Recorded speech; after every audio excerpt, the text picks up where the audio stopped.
John Gatewood. I will be taking us to Stephen Covey's habit number 3, putting first things first.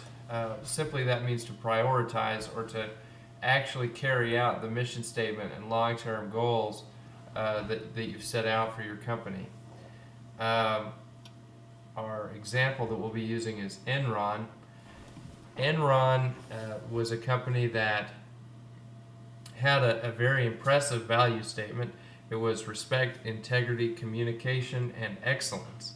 Now, while that sounds very nice, they failed to actually hire people and follow through with those goals. They didn't hire people based on those values. They just they actually had a systemic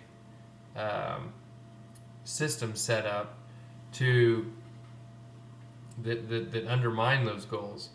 So as they went through on day-to-day business, they would tend to step on each other's throats and whatever else. So they failed to actually go back and look at their values and what it was supposed to be to do business every day. Now, if you refer to the graph that I have on the slide, Habit 3, Slide 4, we've got a quadrant. And most people tend to spend their time on things that are urgent and important. So examples of that would be like a ringing phone or whatever. A lot of people spend a lot of things with distractions and interruptions, and we should spend the very least amount of our time with that. Where people fail to prioritize is box number 2, which is not urgent but important, and that's going to be planning for the future and adhering to our long-term goals and setting up a system that does so. We're going to move on to habit number 4, think win-win. That'll be slide number 5. And these two go together because Arthur Andersen was the accounting firm that was convicted of obstruction of justice when the Enron firm went bankrupt.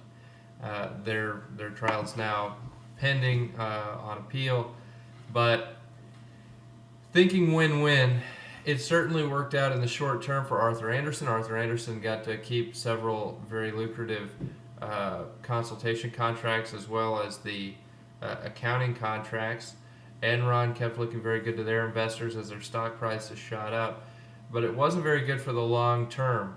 So, and it wasn't very good for all stakeholders. It was good for the shareholders and the owners that were directly involved right then, but it was very short term because, as you can see, or as everybody knows at this point, both of these companies failed, and it was very short-sighted errors that they shortchanged their investors, they shortchanged the financial system, they shortchanged each other in the long term, because if this kind of thing were caught early enough, it probably would have been